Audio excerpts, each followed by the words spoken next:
So you're here because, well, you've seen them, right? Those people who just seem to keep going, achieving amazing things, like nothing stops them. Yeah, unstoppable. Yeah. Something a lot of people wonder about, how they do that. Exactly. And that's what we're digging into today. We're focusing on section 4 of our material here, the part called Decode How People Become Unstoppable. We're basically going to unpack 10 key ideas from this section. Think of them like the core components, maybe, for unlocking that kind of sustained high performance. That's the plan. We've pulled out these 10 core principles, and we really want to get into the how and why behind them. Not just definitions, but, actionable stuff. Good. Actionable is key. Okay, let's get straight into the first one. They set identity-based goals. Now, goal setting sounds simple enough, but this identity angle, it seems different. It is. It's a fundamental shift. Most goals are outcome-based, right? Like, I want to lose 10 pounds, or I want to hit this sales target. External stuff. But an identity-based goal is internal. It's about the kind of person you want to be. So instead of, I want to learn guitar, it's more like, I am a musician. Ah, right. So the classic example, I want to run a marathon, becomes I am a runner. Exactly. It sounds like just words, though. How does that actually, change things, make it stick? Well, it connects deeply with your self-image. When your goal is tied to who you believe you are, your actions become proof of that identity. I see. So skipping a run isn't just missing a training session. It feels like, it conflicts with being a runner.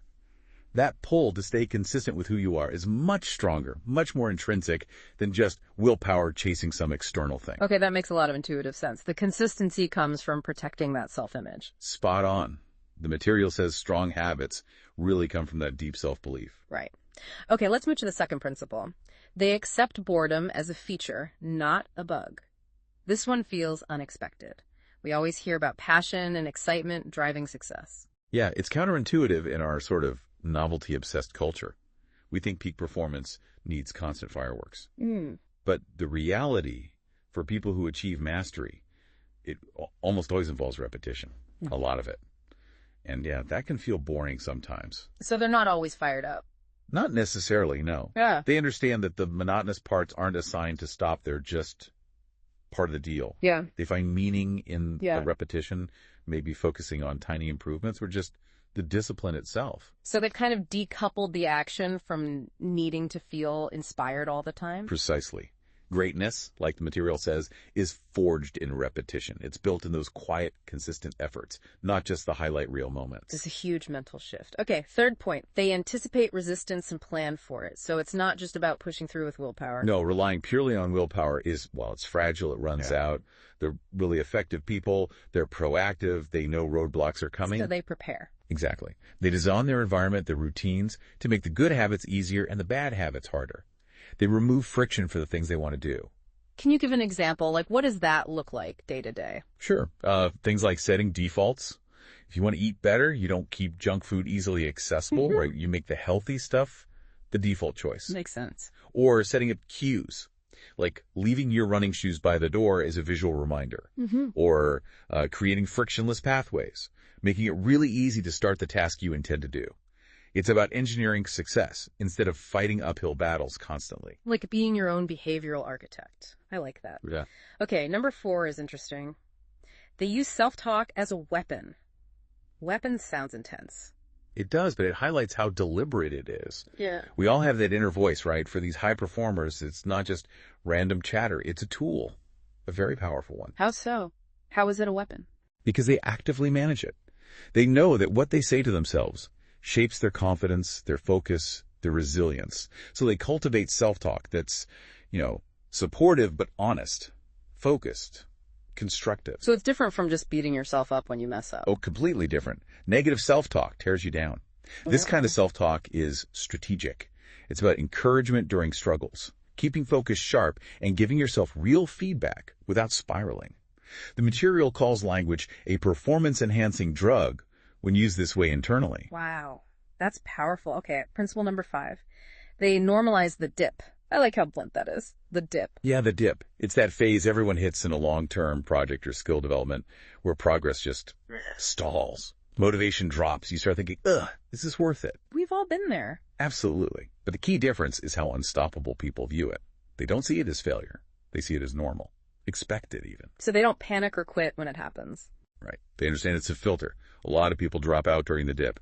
So for those who push through, it's actually an opportunity. The material frames it perfectly. The dip is not the end.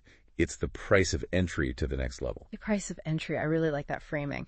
Okay, number 6. They see hard things as training. This seems related to handling the dip.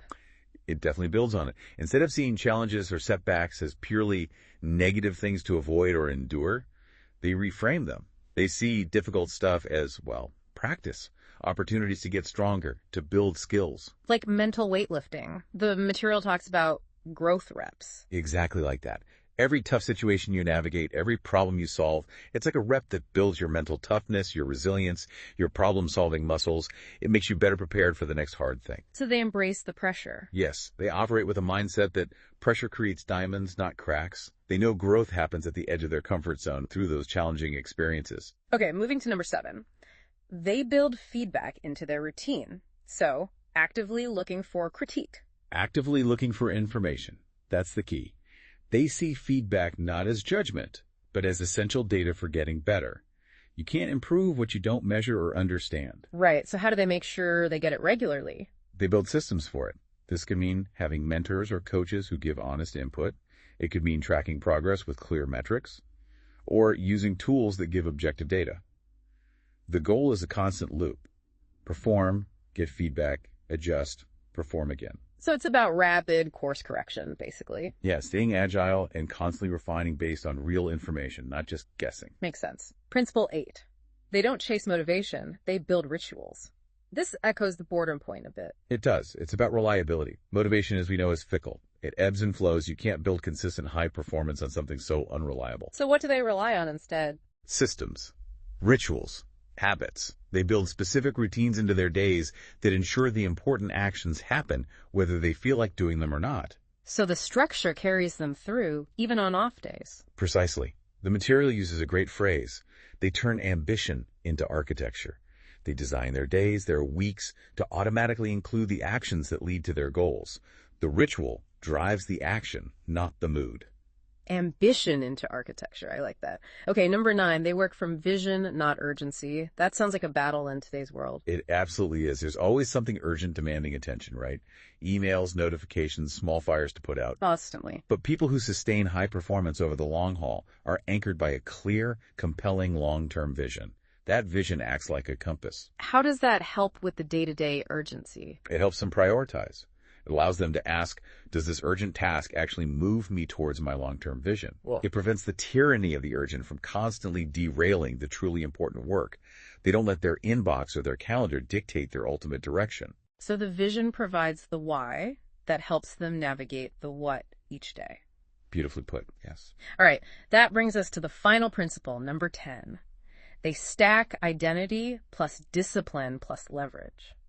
This sounds like it pulls everything together. It really does. It's like the capstone. Yeah. It says unstoppable performance comes from combining that strong sense of self we talked about, first the identity. Right, I am a runner. With the consistent, disciplined action, the rituals, the handling of boredom and dips, and then amplifying all of that through leverage. Leverage could be using systems, technology, delegation, collaboration. Yeah. Anything that multiplies the impact of their disciplined effort. The material calls this a flywheel. Can you explain that? Think of a huge, heavy flywheel. Getting it started takes a lot of focused effort, right? Yeah. That's establishing the identity, building the discipline. It's hard at first, but once it starts spinning, momentum builds. Each disciplined action, amplified by leverage, adds to the momentum. It gets easier to keep it spinning faster and faster, and much harder for things to stop it.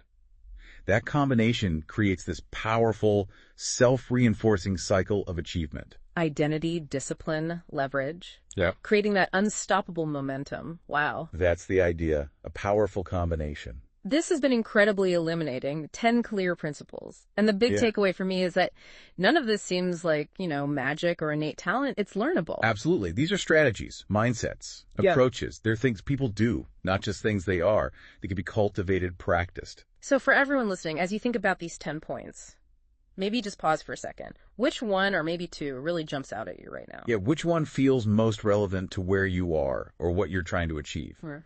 Where could applying one of these make the biggest difference for you? Because understanding these isn't just academic, right? It's a potential toolkit for your own journey towards being more effective, more resilient, maybe even unstoppable. Exactly. It's not about adopting all 10 overnight, but maybe picking one, experimenting, seeing how you can start building that flywheel in your own life. A great thought to leave things on. Thanks for unpacking all that with us today. A really fascinating deep dive.